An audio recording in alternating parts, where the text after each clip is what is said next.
நான் 4-5 தினங்களுக்கு முன்பு என்னிடம் ஒரு மருத்துவர் பேசிக் கொண்டிருந்தார். நீங்க ரொம்ப பயந்துட்டீங்க, எனக்கு உடம்பு சரியில்லாமாச்சு.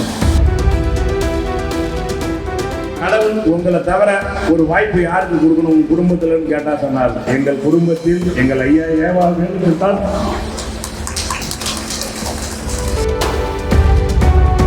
பொறுத்தமட்டில் வசதி படித்தவர், அதை பணக்கார இதெல்லாம் பார்க்காத ஒரு அற்புதமான மனிதர். மாண்புமிகு அமைச்சர் ஐயா அவர்கள் அவர் எப்பொழுதும் மேல்தட்டு மக்களை பற்றி எப்பொழுதும் சிந்திக்க மாட்டார்.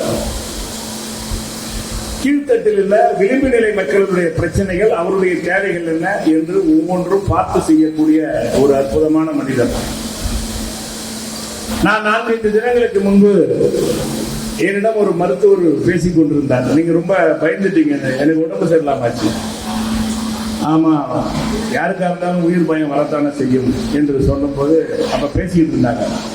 அப்பா நான் ரொம்ப ஃபீல் ஆயிருப்பேன். குடும்ப விஷயங்கள்லாம் பேசும்போது சொன்னார். நான் அப்போது அந்த மருத்துவரிடம் சொன்னேன், கடவுள் உங்களை தவிர ஒரு வாய்ப்பு யாருக்கு கொடுக்கணும் உங்க குடும்பத்துல கேட்டா சொன்னார், எங்கள் குடும்பத்தில் எங்கள் ஐயா ஏவாக தான்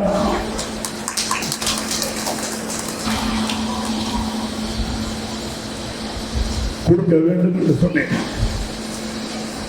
எதற்காக இந்த கருத்தை சொல்கிறேன் என்றால், அவரை பொறுத்தமட்டில் வசதி படித்தவர், அதை பணக்காரர் இதெல்லாம் பார்க்காத ஒரு அற்புதமான மனிதர். அவர் செய்கின்ற எந்த ஒரு திட்டமும், எந்த ஒரு செயல்பாடும் மக்களுக்கான திட்டம், ஏழைகளுக்கான திட்டம் என்றுதான் யோசிக்கக்கூடியவர். அந்த அடிப்படையில் தான் இந்த தூரிகை அமைப்பிலே என்னிடம் பேசும்போது எவ்வளவு நபர்கள் இங்கே கர்ப்பிணி பெண்கள் என்று கேட்டார்.